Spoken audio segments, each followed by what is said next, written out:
Joining me now, and I'm excited about this one, are a few guys who, like me, were lucky enough to call Charlie their friend. I have Taylor Budowich, the White House Deputy Chief of Staff. Kaelan in the middle is the White House Deputy Communications Director. And Andrew Colvett is Charlie's longtime friend and the executive producer of this show. Gentlemen, thanks so much for joining me. Thanks for being a dear friend of Charlie.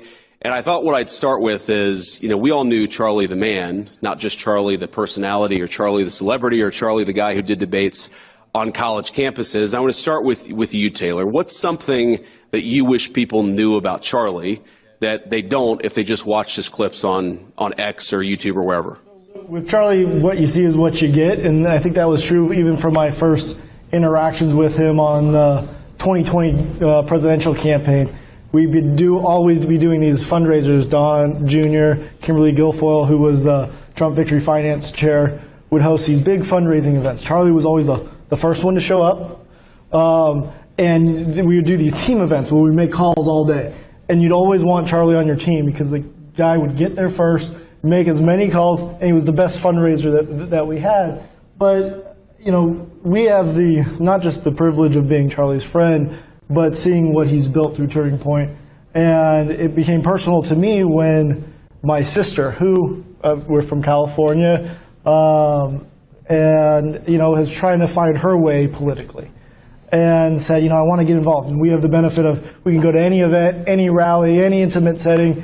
And I said, you know what? There's the young women's event that he hosts in Dallas. I said, how about we go to Dallas? And one of the reasons why Charlie's events, I think, have been so successful and why this organization has been so successful is he makes these events approachable to the person that hasn't done politics before, hasn't been engaged, but is curious and thinks maybe something is going wrong with the country, maybe that there's a way to get involved that's not the big rallies, that's not, standing in lines for a long time, but just, and for my sister, it was for a conference room of girls listening to Taylor Swift music during breaks and kind of having it approachable, but then also talking about life, talking about family, talking about, at this event, just relationships. And starting to build a path for young people that is both approachable but informed and thoughtful. And so for me, it was an ability and an opportunity for me to share with my sister something that I get to experience all the time.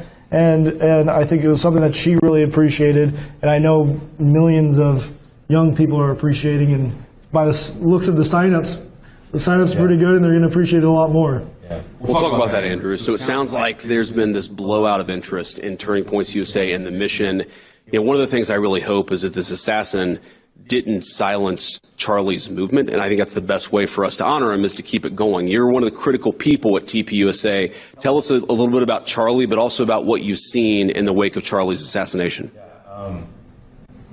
To put things in perspective, there are, I guess, currently 900 official chapters of Turning Point on college campuses. And that's, when you get at about 900, 920, give or take, kids graduate, you got to kind of rebuild a few chapters. That's about what you're going to get to. And we have 1,200 high school chapters, which was our big new initiative. And we were really proud when the high school chapters eclipsed the college chapters, because we were known as the college thing. And so there's about 23,000 high schools in America, 24,000. And I'll never forget this. This is a really funny moment a couple weeks ago in Aspen. And Charlie was like, we are going to have a Club America, which is the high school brand, on all 23,000. He didn't know the number. This is actually part of the story. We're going to have it on every high school campus in America. And the team is going, oh my gosh. And Charlie goes, we're going to have 35,000 high school chapters. And, he just threw out this big, stretch goal, and we're like, oh, Charlie, and the whole team's freaking out because that's a huge lift. And he goes, they have to be on every single high school campus. And then I'm sitting next to him, I look at it, and I Google it, and it was like, there's 23,000 high schools in America, Charlie. He goes, oh, okay, 23,000, we're going to be on every single one. And then the team got him eventually to say, well, okay, the big stretch goal is 10,000. And it was amazing because now I tweeted out, and it's I don't know, it's like 10 million views or something. I think it made people feel good because we now have 37,000 applications to start chapters around the country. And, you know, it almost brings a tear to your eye, because that moment is like, we all remember, the whole team, we were all in a ballroom going through a presentation together, and he was adamant, we are going to be on every high school in America. And he's going to be proven right.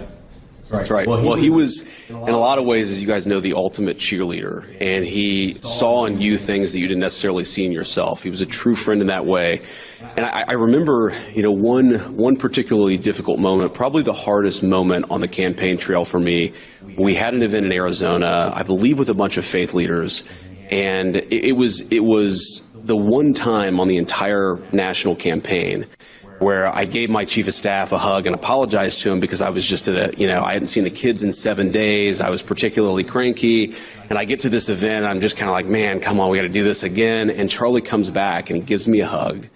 And he's like, you know, your kids, you know, they love you, and they're going to realize eventually why this was so important to do this. And that kind of gave me this sense of, all right, my head's back in the game. And that was what Charlie was always good at, setting ridiculous objectives, but finding some way to motivate people to go after it, even though it was, you know, it seemed unattainable until you got a little Charlie Kirk pep talk. Kaelan, what was your, what's the thing you miss the most about Charlie? What do you think is the most difficult part of replacing the great Charlie Kirk? Well, I think, you know, you mentioned him being everyone's best cheerleader, and the last time I saw him, I have a lot of peace in my heart, because I had a very good interaction with him, as we always do. I was wandering the hallways of the EOB, and I must have had a horrible look on my face. And he literally, he jumped down the stairs, he put his hand on my shoulder, and he said, "What's going on?" I just mentioned, "Man, you know, my baby's 6 months old. We are going through it.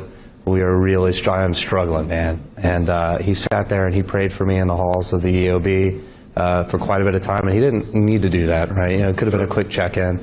And I asked him, I said, "Dude, how do you do it?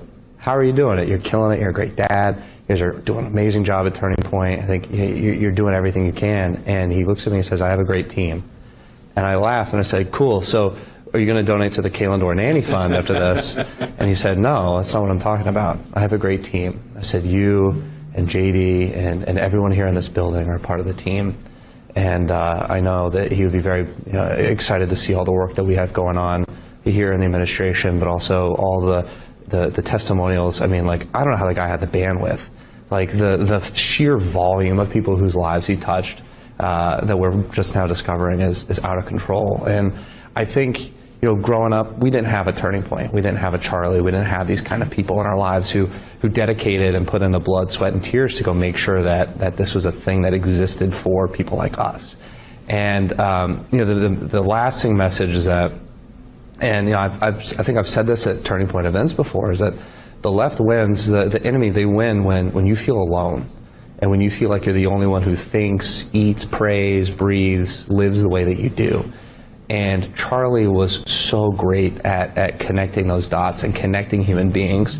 I mean, our friendships are all stronger because of him with one another. But people, I mean, like, I've never met Andrew, but I know I've talked to him through Charlie for years. Yep. And he was so great at doing that. And so I think it's our mission to go out there and embolden young conservatives, young Christians, most importantly, to go out there and continue to do his work, because it's exactly what he would want. He would want you to go find 5 people who don't believe in Jesus that day and give them, you know, a good lecturing and walk them through everything in a way that is respectful and is, you know, grounded in fact. And I don't know how we replace that, but I think the energy that I'm seeing amongst people it is just palpable. It's insane. Yeah, Kaelan, there was this incredible hope at the core of Charlie's character that you could solve so many problems just by communicating with people. Like, if he wanted to introduce somebody to God, he would just go and talk to them. If he wanted to introduce them to a new idea, he would just go and talk to them. And it's what makes this particularly tragic, is that he was doing the very thing that he loved, the very thing that led him to inspire so many people, and that's when they tried to cut him down. At his strongest, doing the most important thing that he was doing for our country. I mean, Taylor, you mentioned his sister, or your sister, going to a Turning Points event. And the thing about Charlie, and this is, again, something I don't know that people fully appreciate unless you know him particularly well, is he was such a bright guy. right? He read theology and he read political philosophy and he knew all these like crazy citations, and he knew like every Bible verse for every particular case, or he knew something that was written by some 15th century political philosopher. You're like, Charlie, where the hell did you get that from? He's like, oh, I just read a lot of books.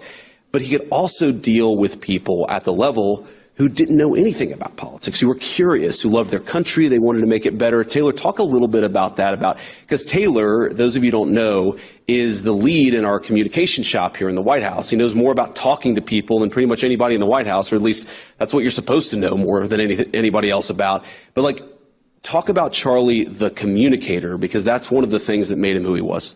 In that, I'm going to tie two things that they said together, because Kaelan's right. We didn't have a Charlie Kirk. Growing up, we had Barry Goldwater and Reagan, two guys that we barely were alive to know or overlap with.